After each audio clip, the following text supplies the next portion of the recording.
So, as the book said at the introduction, Matthew and Marilla are are hard, quiet people. They don't do much foolishness themselves. They aren't that sort of people. And Anne is just the complete opposite. With Anne, everything is either wonderful or horrible. With Matthew and Marilla, everything is as it is. They're in the middle and they're like, "Yep, the crops are bad this year. Yep, we got a lot of sugar. Yep, the crops are good. Yep, it's going to rain. Yep, the tree blew over. Yep, new deer." And they're just, okay, whatever. But Anne is like, "Oh no, my dress is the wrong color. Oh, yay, there's flowers, and look at the butterfly." So everything is big to Anne, and everything is all of her heart. And so Matthew didn't want to disappoint her, and he's beginning to think he wants to keep her. And it may be good for them. Probably be good for them. And it may be good for Anne as well. I'm pretty sure I've mentioned this before. But you talk about a boat.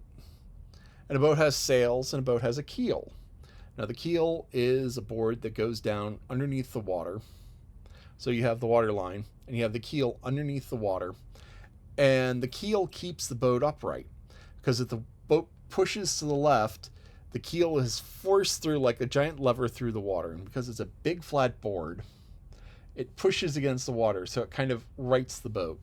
And a lot of keels are weighted so that you have a weight at the bottom of the keel. And so when the boat starts to shift, the weight shifts off the middle and wants to pull back down.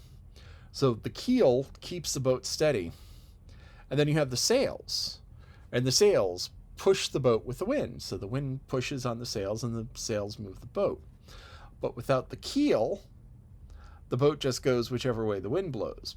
But with the keel, without a keel, the boat goes whichever way the wind blows. But with a keel, you can go in a different direction because the wind pushes the boat sideways and the boat can't go sideways because the keel is pushing against the water, so it goes forward. And so you can push sideways and forward and go faster forward than you can just following the wind. And so Matthew and Marilla can be a keel to Anne. They can steady her. And at the same time, Anne can be a sail to them and push them along. Now, Anne is upset because, well, they don't want her. And, that's a good reason to be upset. But she took some things about it personally, which she shouldn't have. She shouldn't have, she thought, oh, they didn't want me because I'm not a boy. And, the most important thing is be who you are. It's not like Anne is going to go put on pants and cut her hair short to say, I will be the boy that you want. No, Anne has to be Anne.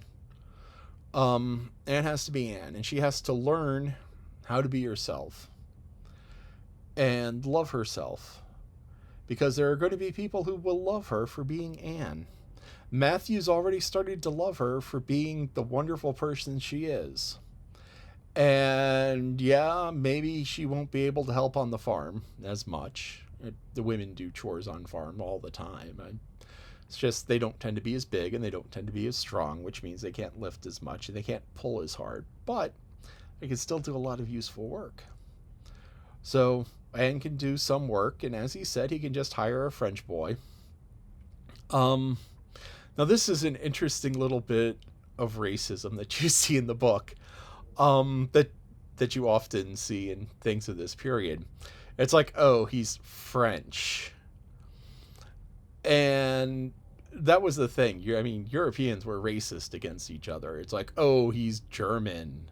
He is so barbaric and cruel and mean. Or, oh, he's Dutch and so backwards. Or, oh, he's French and they take August off. And they don't work between. And it's like, yeah, that was everybody to everyone else back then. Uh, the Simpsons had this great bit, and it was groundskeeper Willie, who is kind of a racist caricature of Scotsman. But that's kind of allowed in today's society. But anyway, it was perfectly normal back then, back in the 1800s. It's just like, oh yeah, early 1900s. It's like, oh yeah, that's a Scotsman. And in the Simpsons episode, groundskeeper Willie was like, oh, they're natural enemies. Like Scotsmen and Englishmen, and Scotsmen and Irishmen, and Scotsmen and other Scotsmen. And, it's just one of those things. It was like, yeah. And we try to move past that. You got to see everyone for who they are. See everyone for who they are, the individual.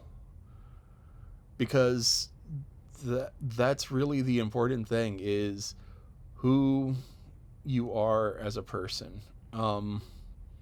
Black, white, blue, doesn't matter. Green. They're actually blue people down in Kentucky, or there used to be. They found medicine, they hide it. But anyway, there used to be blue people. And not just Smurfs. Anyway. But be yourself. Be yourself. Love people for who they are. See people for who they are. Accept people for who they are, because when you go and try to force someone into a mold, to force someone to be a particular thing that you think they are, that's where all sorts of problems come from. It's like, oh, you're tall, you must be, you must be mean, you must be, oh, you're fat, you must be jolly. No, that doesn't matter. It doesn't matter. Just see people for who they are and be who you are, and don't let people pigeonhole you. Pigeonholing is a term where it means you put things into a particular box. Because back in the day when they moved pigeons around, they had this box with little dividers. And the dividers were perfectly sized for one pigeon.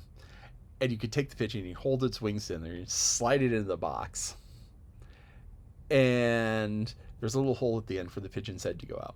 So you'd slide the pigeon in the box, and the pigeon would line up his head with the hole, because, pigeon doesn't want his head stuck in the box.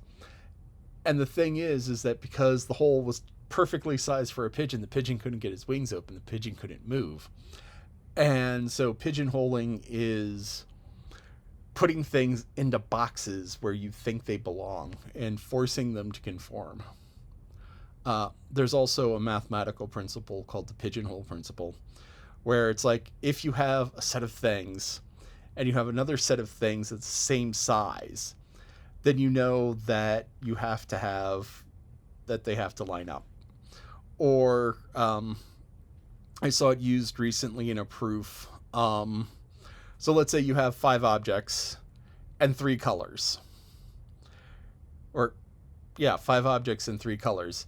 That means that you have to have at least 2 things that are the same color.